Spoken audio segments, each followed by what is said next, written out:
Looks like I am on, so let's begin.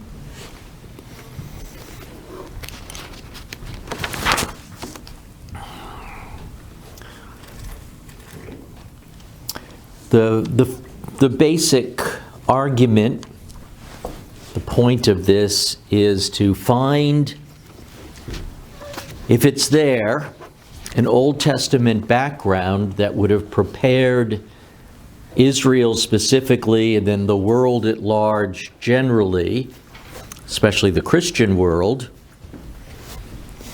for the concept of union with Christ.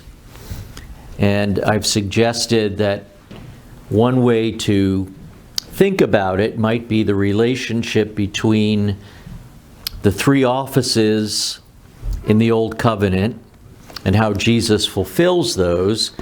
And we're focusing especially on the king, mostly now looking at Solomon, because he becomes sort of the watershed figure in the monarchy, and how when he is faithful, the nation prospers. And of course, faithfulness means faithfulness to the Lord. It falls on him as the king, the monarch, to be faithful, to meditate on the Torah, to do what it commands. And when the king is faithful, the people themselves are faithful. So there's an unmistakable connection between the monarch's commitment to Yahweh, not just the prosperity of the people, but their overall religious life. So we sort of ended with this high point where the author, considering Solomon's reign, says, "And Judah and Israel lived in safety." No small thing in the ancient world, where emperors and empires were always expanding and nations were raiding other nations for scarce supplies. "And Judah and Israel lived in safety from Dan even to Beersheba, north to south, every man under his vine and under his fig tree, all the days of Solomon." And I mentioned that the when there is also the why. So it was all the days of Solomon, but that's also the why. They lived in safety because of Solomon's faithfulness.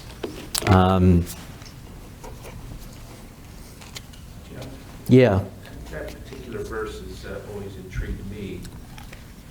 It's kind of off topic, but it's such an important text in regards to the fulfillment of the Old Covenant. That it actually did find its fulfillment as opposed to waiting for a future fulfillment. Here it is right here. It was fulfilled in history, in real time. Yes, and that's sort of what we looked at after that. You know, that some of these texts about Israel being as populous as the sand on the seashore, these are things that were said to Abraham. The problem with Old Covenant fulfillment is it doesn't reach a climactic point that guarantees everlasting safety. So life was only as good as the most recent king. And every king was vulnerable to A, being sinful, and B, dying. So the situation for the people of God was always precarious because it depended on the integrity and ultimately the mortality of the reigning monarch. And if you put those together, you can see why Jesus fills needs that go beyond his death on the cross for sins, and why the inauguration of the new covenant isn't simply the period of grace, though it is that, but of a kingdom that cannot end. And that's what Israel longed for. And when you, maybe we'll do this, I'm going to do a Christmas sermon this year, but when you look at the songs of Zechariah and of Mary, they are deeply influenced by the language of the Old Covenant and the promises that God made to the patriarchs.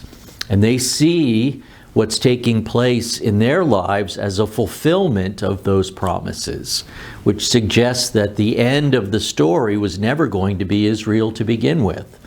That Israel was a stepping stone toward God's ultimate eschatological vision of a kingdom that would never end. So the closer the church connects to Israel's story and its, you can almost say its lexicon, that is the language that Israel uses to think about their religious and cultural life, the better informed Christianity will be in understanding itself. Right? Does that make sense? So rather than, inherit simply the theological and ecclesiological language of European Christianity, our primary source is the Old Testament. And you see, if you just think about it and you're reading the Old Testament, everything that is discussed religiously has roots in Israel's national life. Even the way we talk about worship and bringing the offerings of our lips, right? That's temple language, but updated for the new covenant. All right, so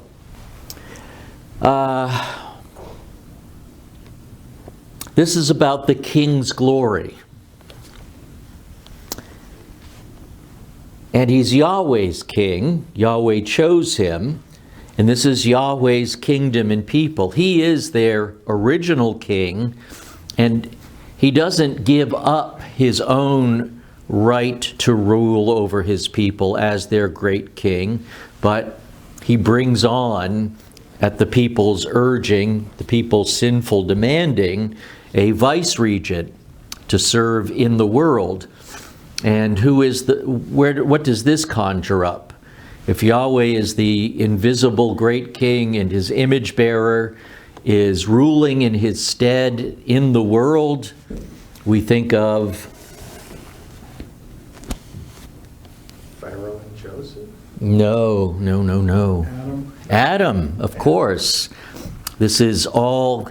The imagery here comes from the garden, the very first expression of the earthly kingdom of God. So in that sense, we're developing more of the Eden story in Israel.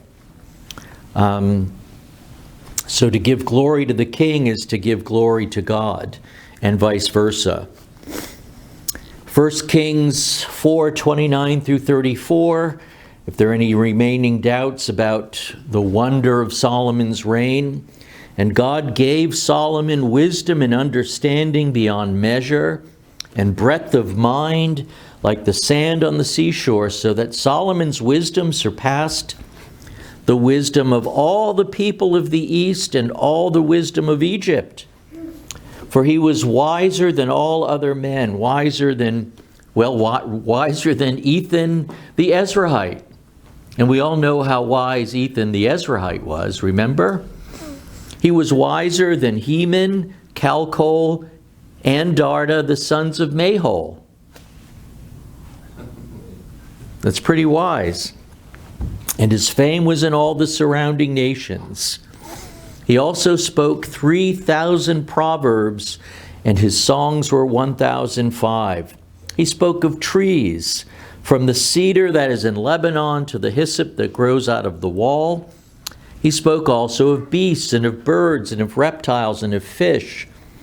And people of all nations came to hear the wisdom of Solomon, and from all the kings of the earth who had heard of his wisdom. And I think even there is the language of Old Covenant blessing, where Israel is the head and not the tail, and the nations cannot help but be impressed by the God of Israel and what he does for his people. And that's brought to focus in God's son, Solomon, the king. And so really at this point in Israel's life, there's only one thing that's missing. The cherry on top, if you will, for national shalom, the icing on the cake, and that comes in chapter 5. Now Hiram, king of Tyre, sent his servants to Solomon when he heard that they had anointed him king in place of his father, for Hiram always loved David. And Solomon sent word to Hiram, "You know that David my father could not build a house for the name of Yahweh his God because of the warfare with which his enemies surrounded him, until Yahweh put them under the soles of his feet. But now Yahweh my God has given me rest on every side. There is neither adversary nor misfortune." That's an important line, because it not only speaks of the stability of this kingdom blessed by the Lord, but it quietly hints at what will take place during the decline in Solomon's reign. But for the moment, at this zenith in the national life, there is neither adversary nor misfortune. And so I intend to build a house for the name of Yahweh my God. As Yahweh said to David my father, "Your son, whom I will set on your throne in your place, shall build the house for my name.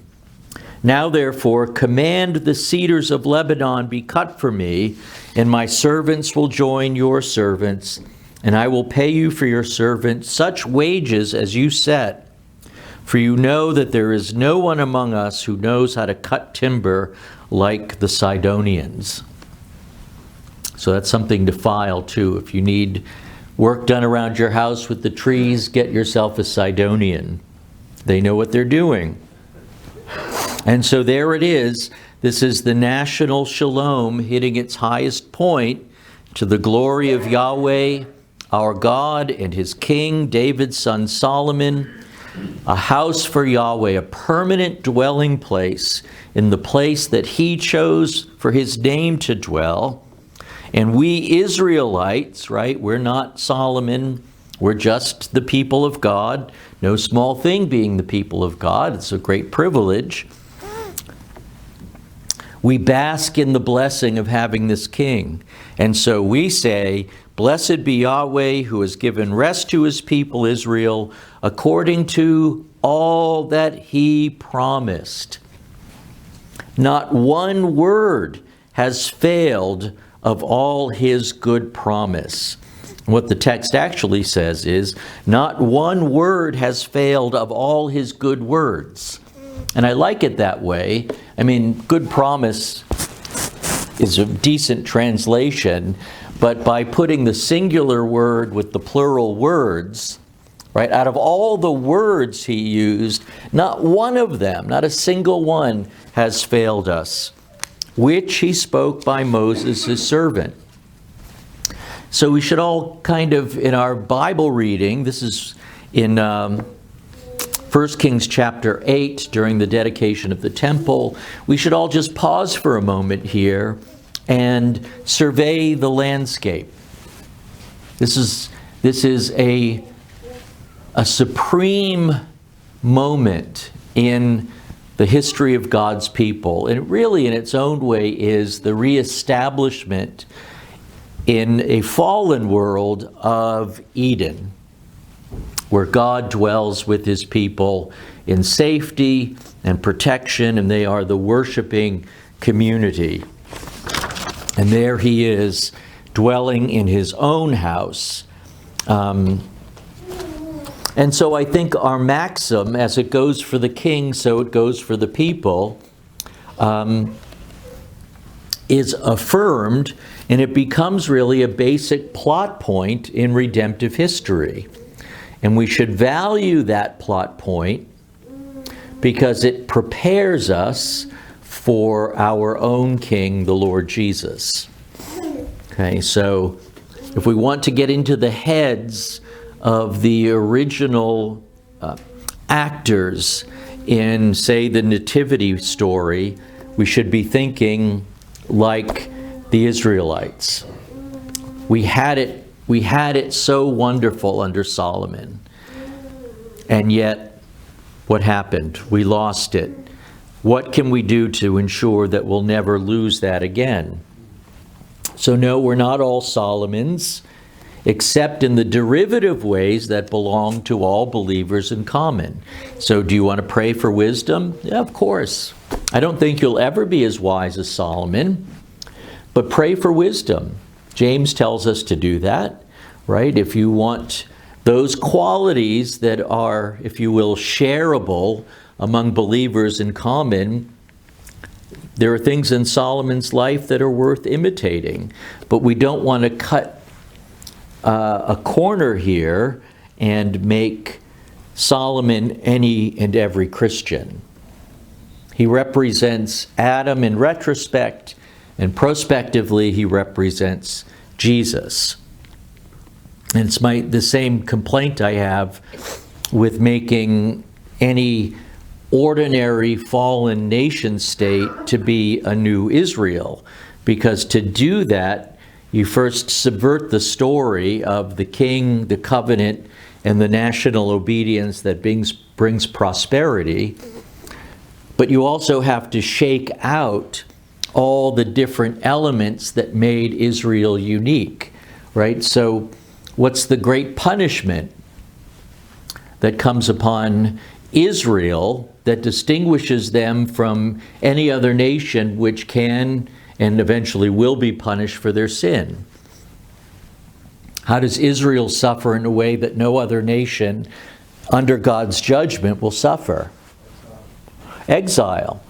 And that's meaningful because it means you can no longer live with God. That's like the worst experience that an Israelite can have. That you can't live with God in your neighborhood. You can't go to Jerusalem, point to a building and say, the presence of God dwells there. There is no nation on the earth that can even conceive of such a wonderful thing as not only a God who dwells in our midst, but tells us in extensive detail what the requirements are, not only to have him here living with us, but what that means for our national safety and prosperity. So all of these other treatments of the Old Testament distract us from the main storyline and its continuity with the New Testament. Okay?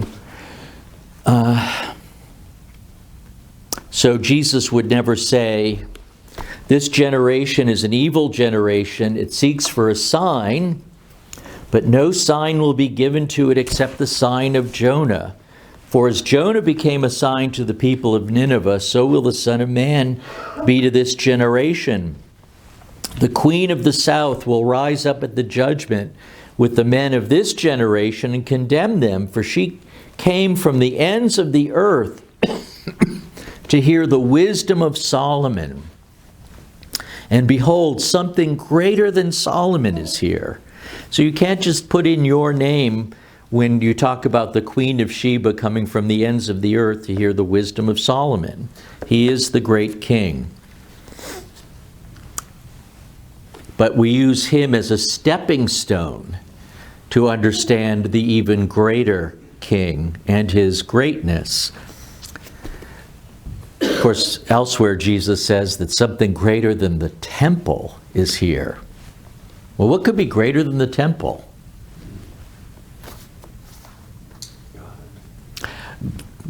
Yeah, God in a man, right? So returning to Solomon, as glorious as this moment is in Israel's national life, the very peak of prosperity and blessing, there was in Solomon himself and in the people a hidden flaw. We might call it, in a sense, a genetic defect that always threatened its stability and continuing shalom. And that brings us to 1 Kings chapter 9, which follows the new temple's dedication. And we're not going through like all the historical narratives. We're going to do Solomon, then we're going to look at the northern kingdom a little bit, and then move on. 1 Kings 9, 1 through 9. As soon as Solomon had finished building the house of Yahweh and the king's house, and all that Solomon desired to build, Yahweh appeared to Solomon a second time, as he had appeared to him at Gibeon. This is a big deal, by the way. God rarely speaks in the Bible. You knew that, right? He rarely speaks. You could probably count on a couple of hands how often he actually speaks out loud for the general consumption of the people standing around. Nor does God appear to people very often. And so to have Yahweh appear to you twice in your lifetime is an extraordinary privilege, right? So you go on the internet or read stories, people who have visions of Jesus and of God, and I'm just going to tell you right out, it shocked my students, but that's all nonsense. They're not telling you the truth. That no one goes to heaven and comes back with messages. It's all over YouTube. It's incredible how many people have had that experience. And when I point out that it's all nonsense, they say, well, why would people say it? Duh. Because they love the attention. And often people use religion for their own personal gain. Horror of horrors. Have you ever heard of anyone doing that in the history of the world? Or, as is well known in the psychological community, people who have mental illness are attracted to things religious, not necessarily things orthodox. So when we hear that God appeared to Solomon twice, and that we'll revisit that later on in the story, it's like, wow, 2 times in his life. What an extraordinary individual he must have been. So he finishes all that he's building. Yahweh appeared to Solomon a second time, as he had appeared to him at Gibeon. And Yahweh said to him, I have heard your prayer and your plea which you have made before me. I have consecrated this house that you have built by putting my name there forever. My heart and my eye will be there for all time. And as for you, and it's a singular, you singular, if you will walk before me as David your father walked, with integrity of heart and uprightness, doing according to all that I have commanded you, and keeping my statutes and rules, then I will establish your royal throne over Israel forever, as I promised David your father, saying, you shall not lack a man on the throne of Israel. But if you turn aside, and it's now kind of changing into a plural, and it's a strong statement. It's an emphatic statement. If you turn aside from following me, you or your children, and do not keep my commandments and my statutes that I have set before you, but go and serve other gods and worship them, then I will cut off Israel from the land that I had given them and the house that I have consecrated for my name. I will cast out of my sight, and Israel will become a proverb and a byword among all the peoples. Israel was supposed to be a light to the nations, but if it won't keep the covenant, then this house, my own house, my temple, will become a heap of ruins, and everyone passing by it will be astonished and will hiss, and they will say, why has Yahweh done thus to this land and to this house? Then they will say, because they abandoned Yahweh their God, who brought their fathers out of the land of Egypt, and laid hold on other gods and worshiped them and served them.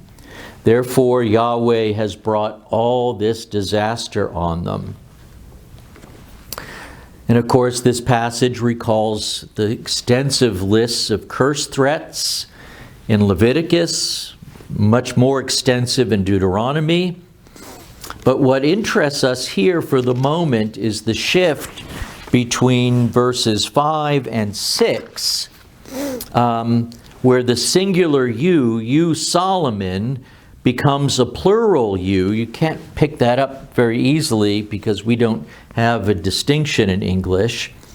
And so there seems to be, even if it's understated, a direct relationship between the king's heartfelt obedience and the people's, which of course in turn prepares us for what follows. Are these two independent statements? I don't think so, because it's verse 5 and verse 6 closely connected. So I think a seed is being planted here, and it was a fatal seed that was actually planted long before this, that despite the overall national shalom, and maybe with an eye towards Solomon's own gigantic ancient Near Eastern royal appetites, right? Because Solomon is a burden to the people, a burden that's bearable under the conditions of God's blessing, but he had big appetites. Maybe he will not be able to keep Israel on the straight and narrow. So while on the one hand, per 1 Kings 10, King Solomon excelled all the kings of the earth in riches and wisdom, and the whole earth sought the presence of Solomon to hear his wisdom which God had put into his mind. Yet on the other hand, just 6 verses after that, the author states rather ominously, "Now King Solomon loved many foreign women." So this is part 2, the gathering storm. That's a Monty Python joke.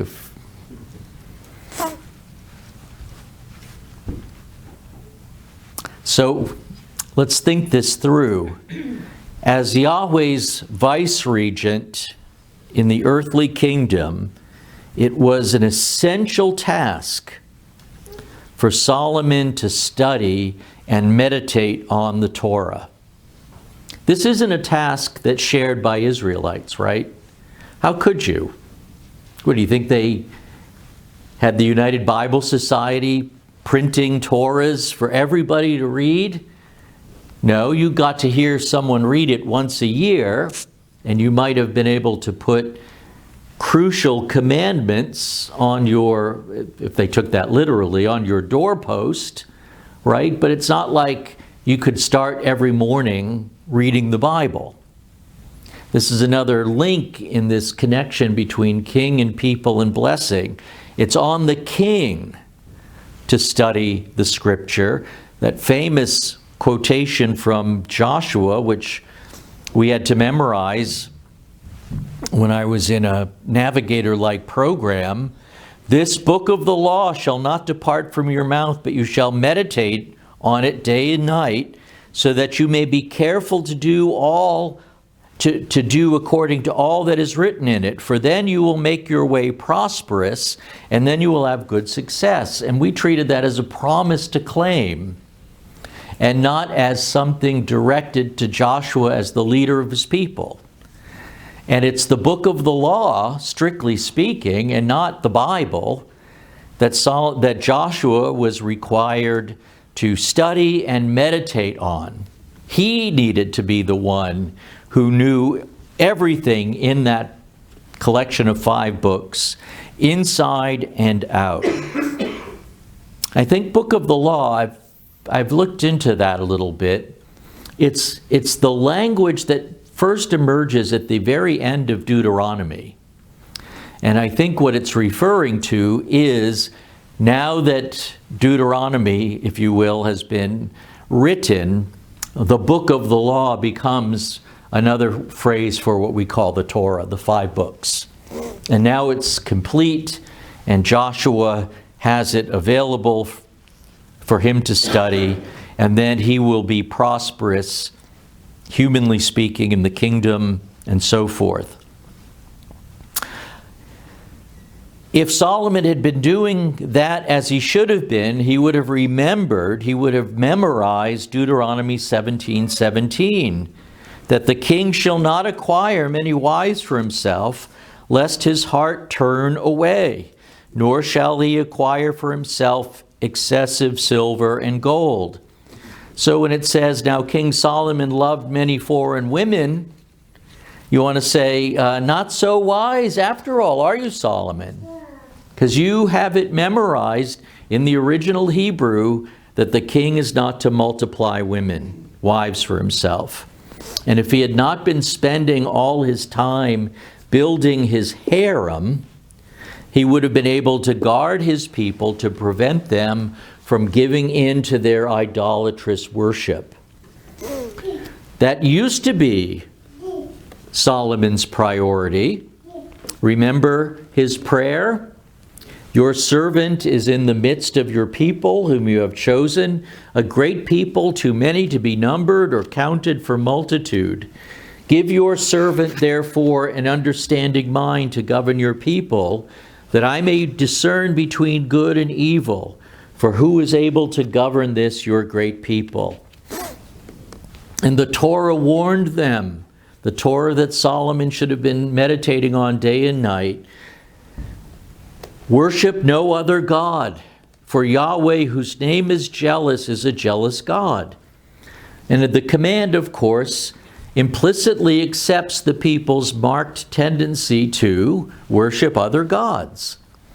So what should we take away from Solomon's failure? And it's a significant failure, because it's not just a personal failure, it leads to the nation's downfall. Well, I could make a couple of suggestions. That evil women tempt and corrupt good men with their sexual wiles. It's the women's fault. That's a kind of a, maybe at least in stereotypical form, that's a Muslim way of looking at it, right? If you wrap women from head to toe, then they can't corrupt us men who are otherwise dedicated to godliness and purity. That's not the New Testament. That's not the biblical way of looking at it. Certainly not the New Testament. You know, it's funny because I was thinking about this just the other day. I was walking into Sam's, and there was a woman there with her child. I don't remember, little girl, little boy, and she was obviously of what we might call a foreign religion, because she was. It wasn't quite a burqa, but she was dressed hyper-conservatively and had something over her face. It wasn't a scarf, you know, because of the weather. It was religious. And so I passed her, and I just glanced at her quickly, and her eyes were beautiful. You get the point? It didn't, she could have covered everything, but her eyes were piercing. And no, I didn't linger. But it just occurred to me, you know, you think that you can put everything under wraps, and therefore the flesh, as we like to call it, it's a little bit of a misunderstanding, is therefore subjugated, right? That's not how it works. And it never has in all of history. So it's mythology. So the point here isn't watch out for evil women, though there are some evil women in the world, and you should watch out for them. There are also plenty of evil men in the world, and you should watch out for them too. Nor is the point here you shouldn't date non-Christian girls. That to do that is to insist that the Bible always have a direct application to my personal Christian experience. It's our king isn't dependable. Even the wisest and most prosperous of kings, who had an encounter with Yahweh twice in his life, isn't reliable. And so we learn, where does Solomon's failure come from? And it comes from the writer himself. Solomon had 700 wives who were princesses and 300 concubines. And his wives turned away his heart. So it's the wives' fault. Well, he goes on, for when Solomon was old, his wives turned away his heart after other gods, and his heart was not wholly true to Yahweh his God, as was the heart of his father David. And so it's Solomon's heart that is ultimately the problem. And looking back, I think we can point to a summary statement, that summary statement, as the start of Israel's long, slow, and at times excruciatingly painful demise. It spiraled down into the death of exile, is beginning right here.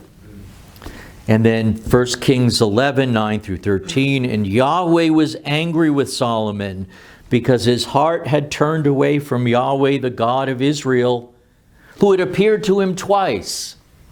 It's like, you get it? Right? He had these extraordinary experiences of seeing God as far as a human can, not once, but twice. And even with that, his heart turned away. God had commanded him concerning this thing that he should not go after other gods, but he did not keep what Yahweh commanded. Therefore, Yahweh said to Solomon, since this has been your practice, and you have not kept my covenant and my statutes that I have commanded you, I will surely tear the kingdom from you and will give it to your servant. Who heard that last, by the way?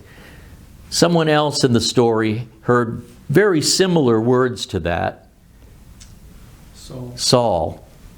So we've got another Saul on our hands. Yet for the sake of David your father, I will not do it in your days, but I will tear it out of the hand of your son. However, I will not tear away all the kingdom, but I will give one tribe to your son, for the sake of David my servant, and for the sake of Jerusalem that I have chosen. And this reaffirms something that's essential to the story, and that is the relationship between the Davidic king, the city, and the temple. That's important in the story for when Jesus comes to Jerusalem in his own ministry. The background of this trio, if you will, that has been a part of the story since David took Jerusalem, and that is the city of David, the Davidic throne, and the temple that David's family had built. They are the guardians of it. So the three of them belong together. So this passage here is just brimming with redemptive historical meaning. Solomon experienced something that very, very few people have ever experienced, God appearing to him, and this makes his idolatry even more egregious than it would have otherwise have been. He saw the living and the true God, and yet he thought, yeah, well, if Cynthia wants to worship those gods, yeah, I'll do that too. I picked Cynthia out of a hat. It's not like that's a biblical name. This leaves Yahweh with no choice. And in words that do in fact remind us of hapless King Saul, since this has been your practice, this is Samuel speaking to Saul, and you have not kept my covenant and my statutes that I have commanded you, I will surely tear the kingdom from you, and I will give it to your servant. Delve into the circumstances of the Cynthias that we see with Solomon, we also see that these marriages were politically expedient, and even though God had promised Solomon his kingdom, it was kind of a worldly way of buttressing his position. Right. Yeah, I think that's exactly right, which is, when we go back to that passage where Solomon, all of his enemies had been subdued, he had seen in his own life the correspondence between his obedience and Yahweh's blessing. So it's much wiser to obey the covenant and let Yahweh do his part, which is to protect the land and the king, than it is to kind of obey the covenant, but not, hedge your bets exactly. And make sure that you can marry the Pharaoh's daughter so you can shore up, your south western flank. And all of that is an absolute disaster. That might be a good place to stop, especially if anyone has any questions.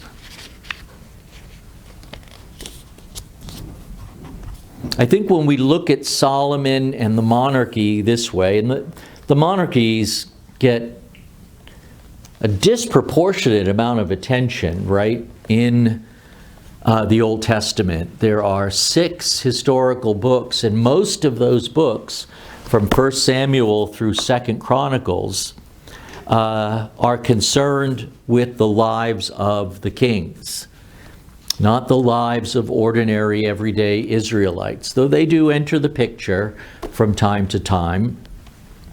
And we actually even get kind of a synoptic version of the monarchy, because Chronicles basically tells the story of kings, but from a different perspective.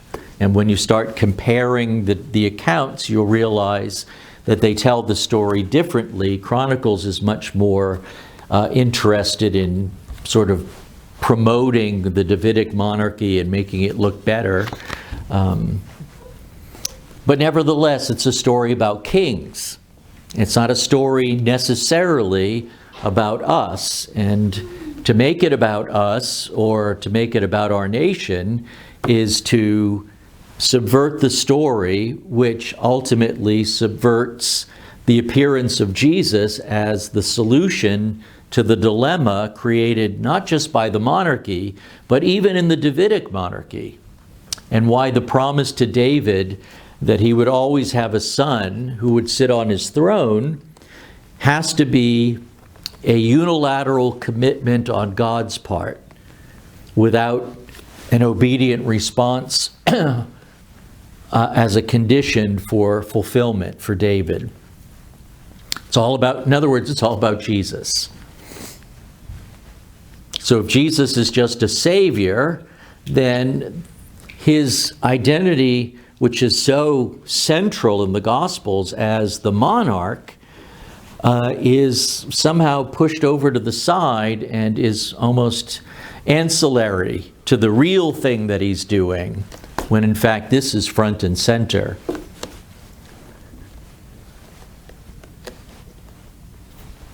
Any questions about this? So now you go back and you read your Old Testament, and you can, I think, read it more profitably.